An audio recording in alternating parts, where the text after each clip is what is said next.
ቤዚቲ በጣም ይቅርታ። እኔ ለሚጢጢ ስል ነው ካርኩሽ።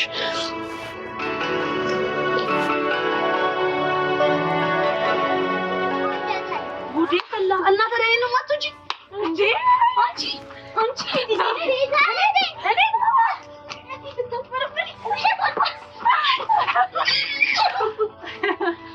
ያስኩሽ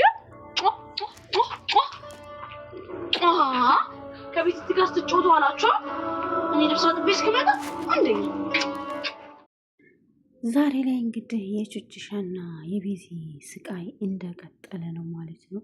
ማውራት እየፈለጉ አለማውራት፣ ማልቀስ እየፈለጉ አለማልቀስ በጣም ያማል ማለት ነው። እና ጸጋ እንግዲህ ዛሬ ላይ ደስተኛ ሆና እየኖረች ነው ወይስ ማታ ስተኛ እንቅልፍ ይወስዳታል? እንደዚህ አድርጋ ሰዎችን አበጣፍጣ የሰዎችን ህይወት ምስቁልቁሉን አውጥታ እንዴት ነው ሰው ሰላም አግኝቶ የሚውለው የሚተነፍሰው? እንዴት ነው ሰላም የሚሰማው? በጣም የሚገርም ፍጡር ናት።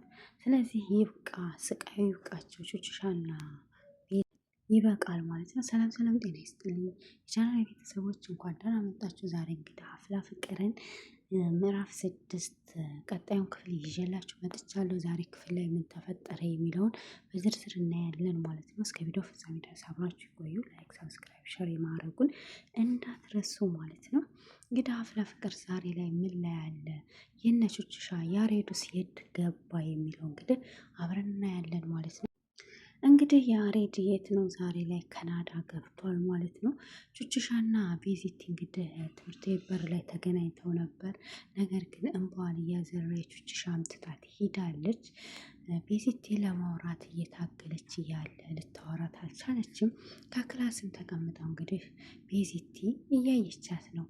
እሷም በአንድ አቅጣጫ ስትሄድ እችኛይቱ በአንድ አቅጣጫ ትሄዳለች። እርስ በእርስ ራሳቸውን ለመርሳት እና የነበራቸውን ፍቅር አለማስታወስ እየታገሉ ባሉ ላይ ይገኛሉ። ነገር ግን ይሄንን ማድረግ አልቻሉም።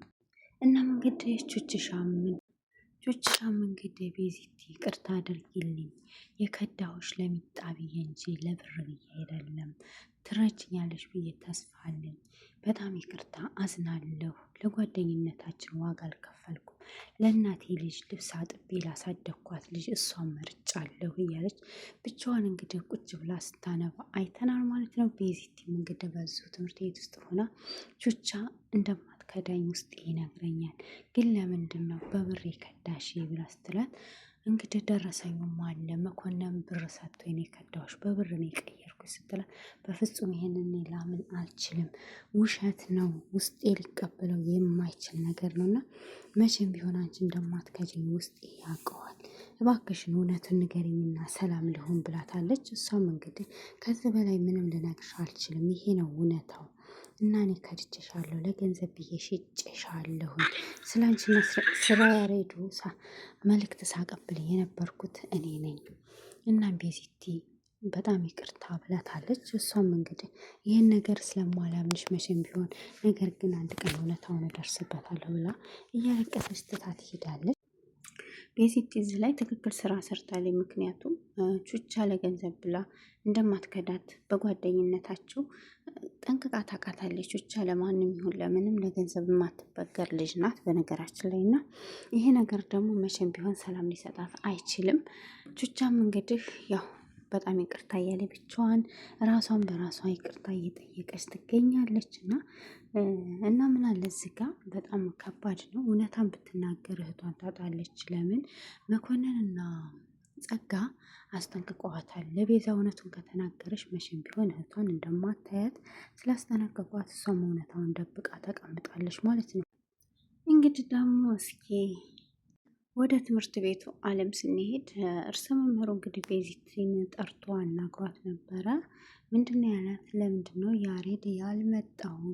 የሰማሁት ነገር እውነት ነው ወይ ብለው ሲጠይቋት ቤዚም አዎ የሰማሁት ነገር እውነት ነው፣ ሂዷል። ካናዳ ስለሄደ መምጣት አይችልም። ለክረምት ነው ወይስ ለአንደኛው ብለው ጠይቀዋት ነበር። እሷም ለአንደኛው ነው የሄደው አይመለስም እና ለምን እንደሆነ አላውቅም፣ ለአንደኛው አባቱ አሳፍረውታል ብላለች። እንግዲህ ምንድን ነው እርሰ መምህሩ ያለው እንዴት አባትየው ቃሉን ሊያጠፍ ይችላል? እንዴት ቃሉን ይበላል? መቼም ቢሆን ከዚህ ትምህርት ቤት እንደማያስወጣው ተናግሮ የለ ወይ ሲል እኔም አላውቅም፣ ቃሉን እንዴት እንዳበላ አላውቅም። ብላለች። እንግዲህ ደርሰ መምህሩ ማዝ ነው። እስኪ የተሻለኝን እሞክራለሁ፣ ክረምቱን እዛ አርፎ በትምህርት ሲጀመር እንዲመጣ አደርጋለሁ ብለዋል። ኤላና ልጅ ሰብሊ ጋር ስንሄድ እንግዲህ ልጅ ሰብሊ ኤላን አሁን እየተከታተለችው ትገኛለች። እሱ ግን እየተከታተላት አይደለም። እናም እንግዲህ ምንድነው ኤላን ያለችው? ኤላ አንተ ግን ምን እያሰብክ ነው? ቆይ ፍቅረኛ ያላትን ሴት እየፈለግክ የምታፈቅረው ለምንድን ነው? የሰው ልብ ለመሳብ ነው ወይ ብለዋለች። እሱም አይ እኔ አልገባኝም ልጅ ሰብሊ ምንድን ነው የምትፈልጊው ሲላት፣ ምን አለ እዚህ ጋር ልጅ ሰብሊ እንግዲህ ከቤዛ ጋር ሆኖ ቤዛ ስታለቅስና ስታዝን አይቷል። ሄዶ አጽናንቷት ነበረ። ኤላ የምትፈልጊው ነገር ካለ ረዳሻለሁኝ፣ ስለዚህ ምንድን ነው ችግሩ?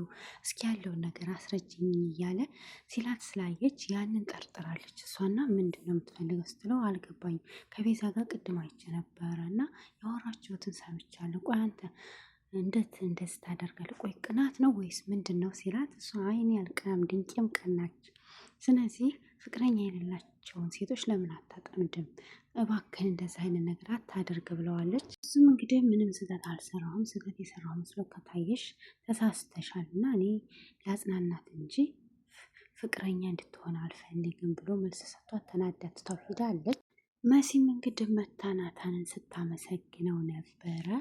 ናታንም እንግዲህ እኔ እኮ ጀግና ነኝ አይደለ ብሏታል። አዎ ጎበዝ ጀግና፣ ከኤላ ጋር ሆነህ መፋለምህ ደስ ብሎኛል። ቃሌን አልሰማም ብለህ ብቻህን እየታገልክ ነበር። ዛሬ ላይ ግን እኔ ያልኩን ሰምተህ ኤላ እንዲረዳ ስላደረግ በጣም አመሰግናለሁ። ኤላንም አመስገን እፈልጋለሁ ከጎን ሆኖ ህይወትን ስለታደገልኝ ብለዋለች። እሱም እንግዲህ ችግር የለውም እንዴን እኮ አልፈልግም፣ ማንነቱን ግን ልናቅ ትንሽ ነው ይቀረን ብሏል። እንግዲህ ማን ነው የባለፈው ክፍል ላይ አይተን ነበር የሰብለ ፍቅረኛ እንደሆነ ሁላችንም ጠርጥረናል። ነገር ግን እሱም እስካሁን እነሱም መቼም ቢሆን መቼም አንለቀውም እያሉ ነው። እና ኤላንም ሄዳ እንግዲህ መሲ ምስጋና ሰጥተዋለች። እንደዚህ አይነት ልጅ አትመስለኝም ነበር፣ ክፉን ልጅ ነበር ማድረግ፣ ለሰዎች ተንኮለኛ ነበር ማድረግ። ዛሬ ላይ ግን በጣም አመሰግናለሁ ናታን ስላተረፍክልኝ እና ከጎኑ ስለሆንክልኝ በጣም ነው የማመሰግነው እና ሁሌም አብሮነትህ እንዳይለየኝ ይፈልጋለሁኝ ብለዋለች። እሱም አይዞሽ ምንም አይሆንም፣ ግን ፍቅርሽን ብትነግሩና ቢረዳሽ ጥሩ ነው፣ ብቻሽን እንደዚህ ሆነሽ አትብሰልሰይ ብሏታል። እሷም እንግዲህ አስብበታለሁኝ ብላለች። እንግዲህ ናታን ለቃጭል ደውሎ የምነግርሽ ነገር አለና በአካል አግኝቼሽ አንድ ነገር እነግርሻለሁ ብሏታል። ምን ሊነግራት ይሆን? ፍቅሩን ሊገልጽላት ይሆን ወይስ ሌላ ያሰበው ነገር አለ? ኮሜንት ላይ አሳውቁኝ ማለት ነው። ለቃጭል የሚነግራት ነገር ምንድን ነው? በስልክ አልነግርሽም በአካል ነው የምነግርሽ ነው ያላት ናታን። ስለዚህ የመሲን ፍቅር ሳይቀበል ለቃጭል ፍቅሩን ሊገልጽላት ይሆን? ምን ትላላችሁ? ኮሜንት ላይ ሀሳባችሁን አስቀምጡልኝ። እንግዲህ ወደ እነ ሀኒቾ ላይ ስንሄድ ሀኒቾና ፊዮሪ ደንባሪቱ ነው እንግዲህ አንድ ላይ እየሄዱ ነበረ። እንደ አጋጣሚ ሆና ሀና የድሮ ፍቅረኛዋን አግኝታው ነበር እና እሱን መንገድ ዳር ወርቆ አንስታ ለምንድን ነው እንደዚህ የምትሆነው? ለምን መጣ ተመልሳ ወደዚህ ስትለው ሰላም ልልሽ ነው፣ እኔ ምንም አይደለም ቃሌን አከብራለሁ እና ሁለተኛ በህይወትሽ አልገባም ብሏታል ሀኒቾ። ሀኒቾን ቃል ግባልኝ፣ በሀኒቾ ማል በእኔ ከማልክ መቼም ቃልህ እንደማታጥፍ አውቃለሁ እና ከኔ በላይ የምታፈቅር ሴት እንደምታገኝ ተስፋ አለኝ ብለዋለች። እሱም እሺ ብሎ ተለይቷታል። ሁላችንም ፈርተን ነበር እሱ ሲመጣ ህይወቷን ይበጠብጠዋል የሚል ሀሳብ ነበረን። ነገር ግን በሰላም ሄዷል ማለት ነው። ፊዮሪና ደንባሬት እንግዲህ እንደበድበዋለን። የት ነው ካሁን በኋላ በህይወትሽ ቢመጣ እያሉ ሀኒችን ሲሏት አይመጣም ካሁን በኋላ ስትል እንዴት አይመጣም ሲሏት በህይወቴ እንጂ ወደ ቦታው አይደለም ብላለች። እንግዲህ ደንባሬት ፊዮሪ ባገኛት በቦክስ በእርግጫ እላታለሁ ማንም አይፈራትም እያለች ስትፎከስ እንግዲህ ፊዮሪ ከኋላ ሆነ ሰምታት አንቺ ደንባሬት ምንድን ያልሽው ድገሚ ስትላት ኧረ እኔ ምንም አላልኩም ብላ ተንቀጥቅጣለች ማለት ነው። እነዚህ ፊዮሪና ደንባሬት አሁንም በጣም ደስ የሚሉ ናቸው ማለት ነው። ደንባሬት አሁንም ፊዮሪን እየፈራቻት ነው ያለችው እና የሚገርም ነገር ነው ማለት ነው። አሁን ያለው ነገር ቤዛና ቹችሻ እንዴት ነው ችግራቸውን ፈተው እርስ በርስ መተጋገዝ ያለባቸው የሚለው ነገር በጣም አስቸጋሪ ጉዳይ ነው። ህይወታቸው ሁሉ እንትን ብሏል ማለት ነው። ተበሰቋቁሏል። ሁለቱ በአንድ ሲሆን እንጂ ሀዘንተኛ ሆነው ሲኮራረፉ አያምርም ማለት ነው። እንግዲህ ወደ አልማዝ መርማሪ አልማዝ እና ወደ ኤላ እንሄድ። እንግዲህ ምንድን ነው ያልሽው? ኤላን አግኝታ መርማሪ አልማዝ ይህን ነገር ተኩላው ማን ነው? ተኩላው የያሬድ አባት ተብሎ እየታሰበ ነው። እውነት የያሬድ አባት ይሆን ዋና ተኩላው ወይስ ሌላ ሰው ነው? ምክንያቱም መኮንን ስሙን ቀይሮ ከሱ ጋር ሊሰራ የቻለው በምን ምክንያት ነው የሚለው ነገር አሁን እያስጠራጠረ ነው ያለውና እውነተኛ ተኩላውን ለመድረስ ከዳኒ ጋር ጓደኛ ሁን ብላ ነግረዋለች ማለት ነው። እና ሲቀጥል ደግሞ ከቤዛም አንዳንድ ኢንፎርሜሽን አምጣ ብላ ልከዋለች ኤላን። ኤላ ደግሞ ምንድን ያለው ቤዚ ብዙ የምታስቸግር ልጅ አይደለችም፣ ነገር ግን ከእሷ ጋር ምንም የማገኘው ነገር የለም፣ ሚስጥሩን የሚያውቀው ዳኒና ጸጋ ናቸው ብሎ ተናግረዋል። ዳኒን እንግዲህ ጓደኛ እንሁን ብሎ ጠይቆት ነበር። እሱም አልፈልግም፣ ለምን ጓደኝነቱን ፈለግከው? ስታይን ፋራ ምስል እኮ ሲለው አንተ ማነህ ብሎ ስጠይቀው ለእኔም አልገባኝም ማንነቴ ብሎ ነበር ይህን ላይ መለሰለት እና ከእሱ ጋር ጓደኛ ሆኖ እንዲረዳው የሚፈልገው ነገር ካለ እንዲረዳው ኤላ ጥያቄ አቅርቦለት ነበር። ዳኒ ግን አሻፈረኝ አለ። በኋላ ጸጋ እያስፈራራች እንደሆነ አውቃለሁ በአባት ሲለው እንዴት ልታውቅ ቻልክ? አንተ ማነህ? ከየት የመጣ ነው ብሎ ሲለው እሱን ቀስ ብለህ ታውቃለህ የሚል መልስ ሰጥቶታል። ዳኒ እንግዲህ ጓደኛ ሆኖ ከኤላ ጋር ያለውን ነገር ይደርስበታል። ተኩላውስ ማን ነው? እውነት የያሬዷ አባት ነው ብላችሁ ታስባላችሁ? በኮሜንት አሳውቁ። ለዛሬ አፍላ ፍቅር ቪዲዮ ይህን ይመስል ነበረ። ቀጣይ ቪዲዮ እስከምንገናኝ እወዳችኋለሁ፣ አከብራችኋለሁ። ላይክ፣ ሰብስክራይብ፣ ሻር እያደረጋችሁ ቻናሉን ተቀላቀሉ። ባይ ባይ።